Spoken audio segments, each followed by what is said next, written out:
Bujur lalu melintang patah, jadi azimat sekian lama. Tampillah Tuan beri amanah, pembakar semangat, pengikat setia. Dengan ini majlis dengan penuh sukacitanya mempersilakan Yang berbahagia Presiden Parti Keadilan Rakyat Datuk Seri Dr. Wan Azizah Wan Ismail untuk menyampaikan ucapan dasar bagi Kongres Nasional ke-9 pada kali ini. Persilakan. Bismillahirrahmanirrahim. Alhamdulillahirabbil alamin. Wassalatu wassalamu ala asyrafil anbiya'i wal mursalin wa ala alihi wa ashabihi ajma'in. Saudara Hizwan, pengacara majlis Barisan Pimpinan Keadilan Tuan Karpal Singh, Datuk Mustafa Ali, teman-teman seperjuangan sekalian, Assalamualaikum warahmatullahi wabarakatuh dan salam sejahtera. Saudara-saudari, hadirin hadirat, selamat datang ke Kongres Nasional Parti Keadilan Rakyat ke-9 pada tahun ini. Alhamdulillah, marilah kita sama-sama memanjatkan rasa syukur kehadrat Allah SWT kerana diberikan peluang dan kesempatan untuk berkumpul di sini.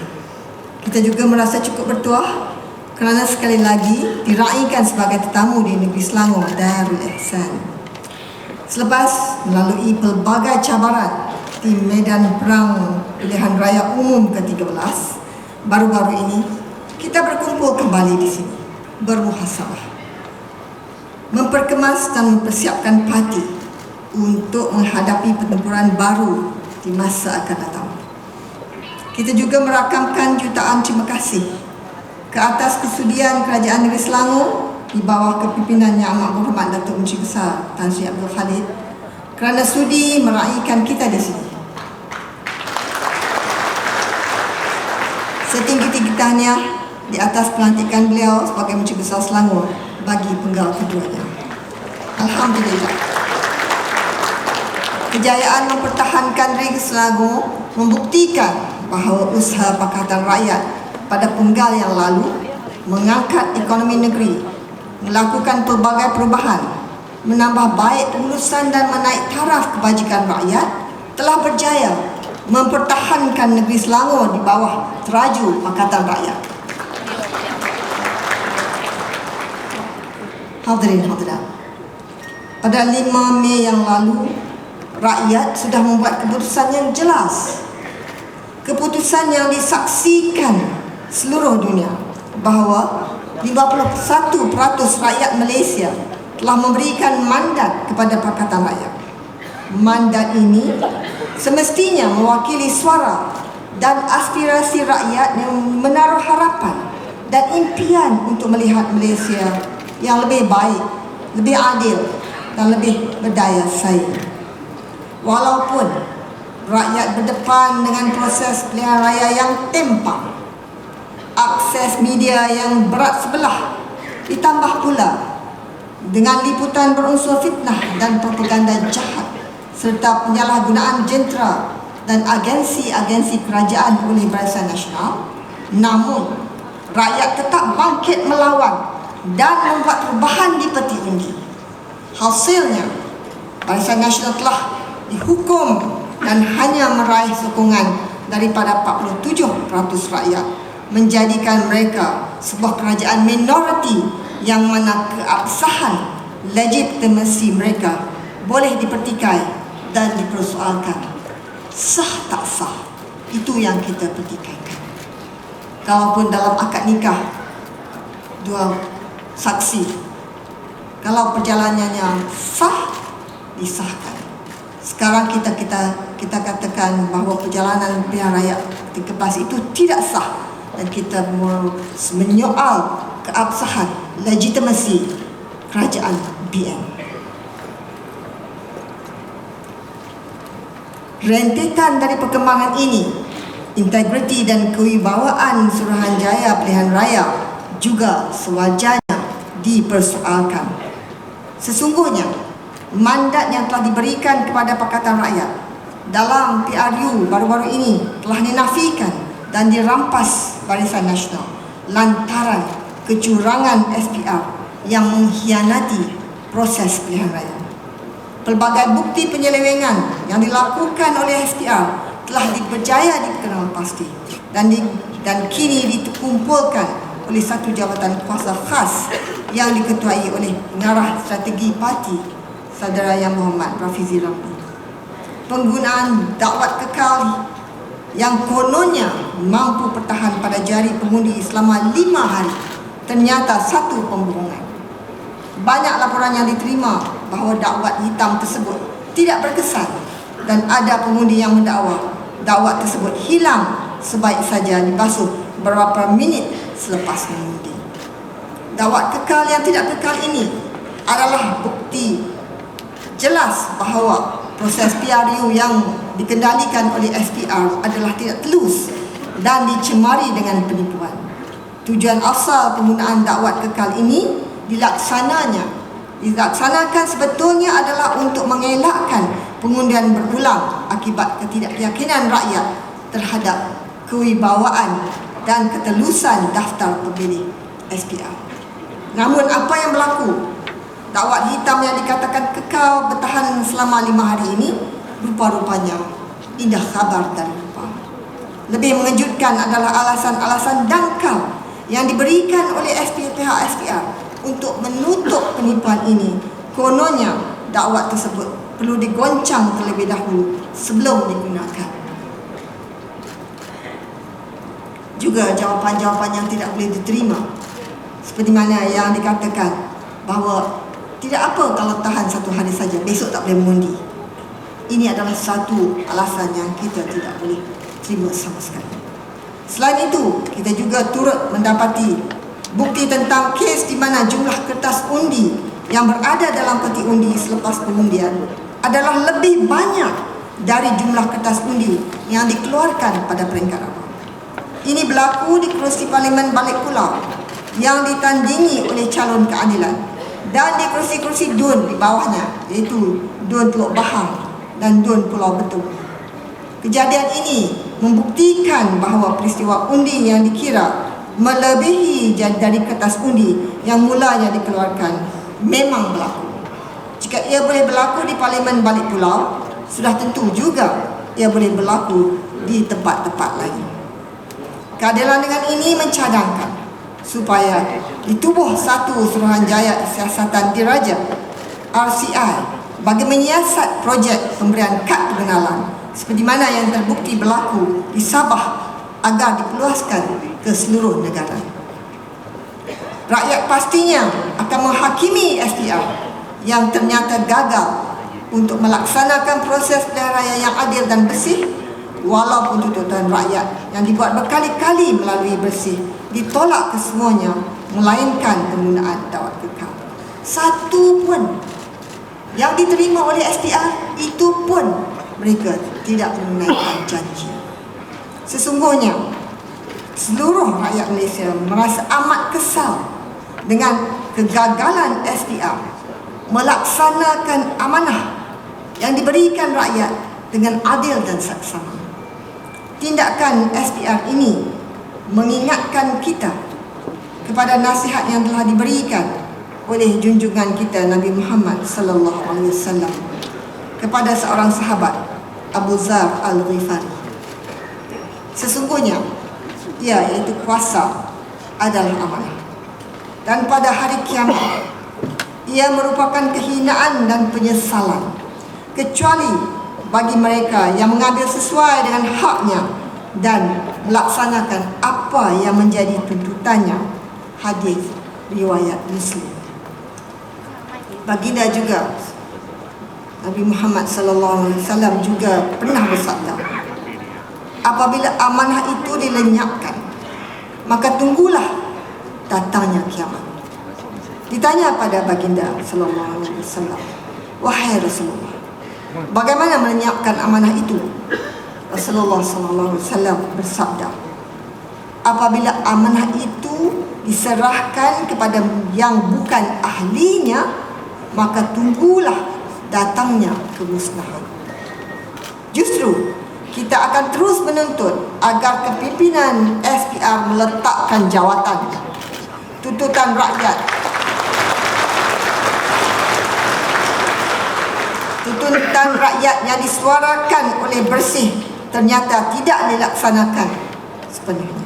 SPR bukan sekadar gagal menjamin proses pilihan raya yang bersih dan adil, malah terlibat pula secara langsung dalam jenayah penipuan bagi pihak Barisan Nasional. Jadi, susulan daripada kepincangan dan penipuan dalam PRU 13 yang lalu, Pakatan Rakyat telah menggerakkan Himpunan Blackout 505, Gelita 505, untuk menyatakan bantahan, kemarahan dan kekecewaan rakyat terhadap proses pilihan raya yang timpang, cemar dan curang.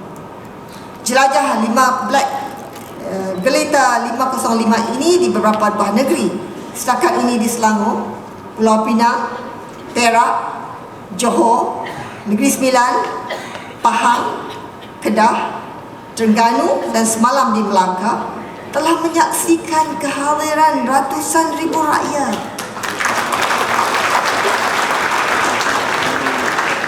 yang turun menyatakan bantahan terhadap penipuan dalam PRU yang 13. Tawaran Perdana Menteri Datuk Seri Najib yang dibuat selepas kemenangan palsu PRU 13 agar diadakan reconciliation terbukti tidak ikhlas apabila ada pemimpin BN dengan angkuh dan sombong mencabar sesiapa yang tidak setuju dengan sistem pilihan raya negara supaya berpindah ke negara lain. Apakah pemimpin BN mahukan 51% rakyat Malaysia pindah ke negara lain? Sememangnya di negara lain pun ada sistem first past the post, tetapi jurang jumlah pengundi di kawasan yang besar tidaklah begitu jauh bezanya dengan kawasan yang kecil jumlah pengundi. Sesungguhnya kita telah menyaksikan dengan jelas bahawa SPR secara terancang dan halus memastikan BN tetap memperolehi jumlah kawasan parlimen atau DUN lebih banyak berbanding parti lain, meskipun jumlah undi popular yang diperolehi jauh lebih rendah. Maka itulah apa yang kita dapati sebagai hasil PRU 13 ini. BN telah memperolehi 47%, iaitu sekitar 5.2 juta pengundi, telah membolot 133 kawasan parlimen, manakala Pakatan Rakyat memperoleh 51% undi, iaitu sekitar 5.6 juta, hanya mendapat menguasai 89 kawasan parlimen. Oleh itu, sebagai suara majoriti rakyat, kita akan terus menuntut agar kerajaan minoriti Barisan Nasional bersama-sama, kalau betul-betul bersama-sama kita untuk melaksanakan agenda pemulihan demokrasi melalui reformasi politik, yakni reformasi pilihan raya dan reformasi parlimen, sebelum menawarkan rekonsiliasi. Pakatan Rakyat akan terus komited mempertahankan rakyat daripada pelbagai kesusahan yang bakal diwujudkan dengan melaksanakan manifesto suara majoriti rakyat, termasuk memberikan pendidikan percuma, itu tawaran kita, menghapuskan perancangan cukai GST dan saman AES, menurunkan harga barangan, menghapuskan rasuah dan kronisme daripada terus berleluasa. Sesungguhnya PRU yang baru melalu menjadi saksi bahawa keadilan telah mendapat dukungan yang cukup kukuh dan mantap, terutama daripada generasi muda, tanpa mengira agama dan kaum. Komitmen anak-anak muda secara konsisten hingga ke hari ini melalui himpunan Gelita Black 505 jelas menyaksikan bersemaraknya budaya baru yang merakyat dengan jiwa reformasi penuh membara. Mereka berganding bahu dengan rasa mahabbah dan persaudaraan tanpa mengenal hujan dan panas. Sesungguhnya generasi muda adalah generasi harapan masa depan kita.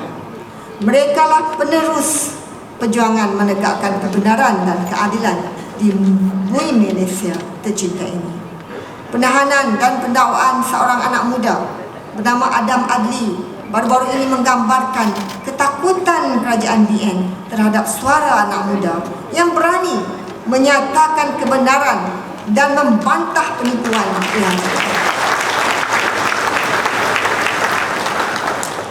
beliau dilayan umpama penjenayah berbahaya hanya kerana bersuara lantang mengkritik kebincangan sistem pilihan raya. PRU 13 telah menjadi saksi bahawa politik perkauman, politik samsing dan keganasan, politik pecah dan perintah, politik adu domba dan ugutan, politik lucah dan fitnah, politik rakus dan fanatik melulu telah pun ditolak oleh rakyat. Tindakan UMNO dan BN yang bermain api dengan segala unsur fanatik ini adalah sangat berbahaya dan mengancam keharmonian masyarakat. Nyata dan pasti bahawa rakyat sebenarnya meletakkan harapan yang cukup tinggi terhadap keadilan dan Pakatan Rakyat untuk mengisi agenda dan hala tuju masa depan negara. Keadilan telah menjadi satu-satunya parti yang memenangi kerusi di semua 14 negeri dan wilayah persekutuan. Dan sekaligus muncul sebagai parti arus perdana yang mengamalkan budaya politik baru di dalam setiap langkah dan tindakan. Kita menang, satu di Perlis, satu di Kedah, bukan satulah, di mana-mana negeri dalam Malaysia ini kita ada wakil. Ini menyebabkan kita adalah parti arus perdana.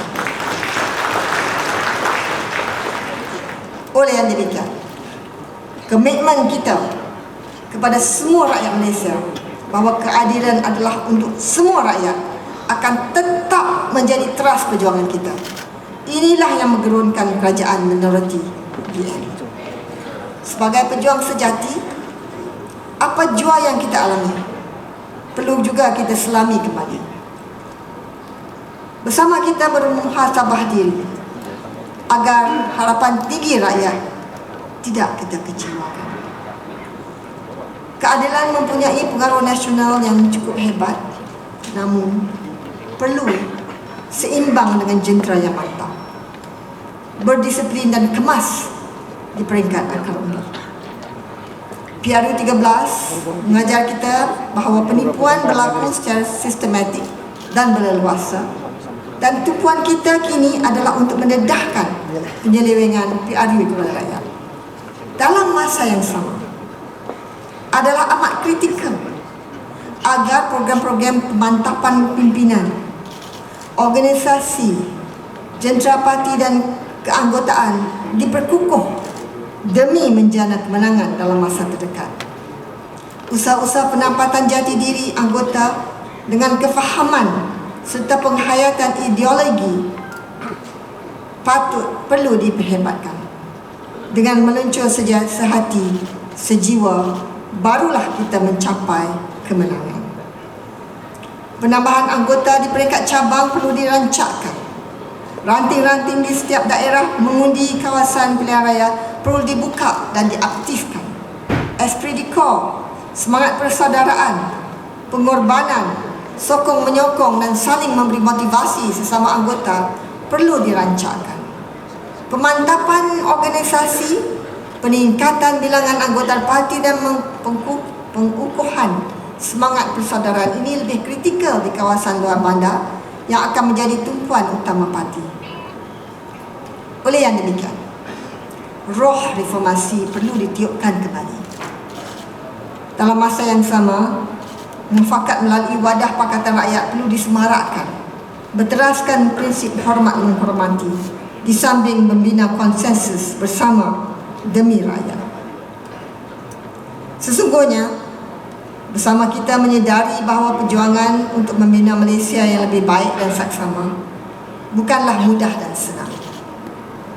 Maka bersedialah kita semua dari segi spiritual, mental dan fizikal untuk menghadapi cabaran dan tekanan yang akan ditimpakan. Jangan ada di antara kita yang tewas dalam perjalanan. Buat anggota parti yang tidak terpilih menjadi calon atau menjawat jawatan, janganlah goyah dan berkecil hati. Perjuangan harus diteruskan. Justru, marilah kita juga bersama menginsafi bahawa perjuangan untuk menegakkan kebenaran dan keadilan rakyat ini adalah amat mulia di sisi Allah SWT dan insan. Maka itu, janganlah kita merasa ragu-ragu dan merasa tidak pasti. Setiap perjuangan yang mulia dan tinggi pasti melalui dugaan dan cabaran. Semua dalam hidup ini merupakan ketentuan ilahi. Keyakinan kita kepada rahmat dan radha-Nya pasti akan menjadikan kita istiqamah dalam perjuangan ini. Firman Allah, Auzubillahi minasyaitonirrajim. Dan janganlah kamu merasa lemah dalam perjuangan menegakkan keadilan dan kebenaran. Dan janganlah kamu berduka cita terhadap dugaan yang menimpa kamu.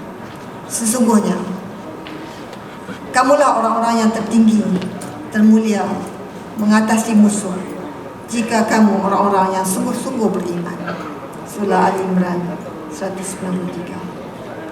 Kita juga tidak sekali-kali lupa bahawa perjuangan kita adalah satu amanah besar lagi mulia di sisi rakyat. Oleh itu, kepentingan rakyat dan kepentingan prinsip perjuangan menjadi keutamaan kita. Akhir sekali, marilah kita panjatkan rasa syukur kepada Allah SWT dan mengucapkan terima kasih kepada semua rakyat Malaysia yang memberikan amanah untuk kita menjadi suara majoriti rakyat Malaysia tercinta ini. Suara rakyat, suara keramat. Wabillahi taufiq wal hidayah. Assalamualaikum warahmatullahi wabarakatuh.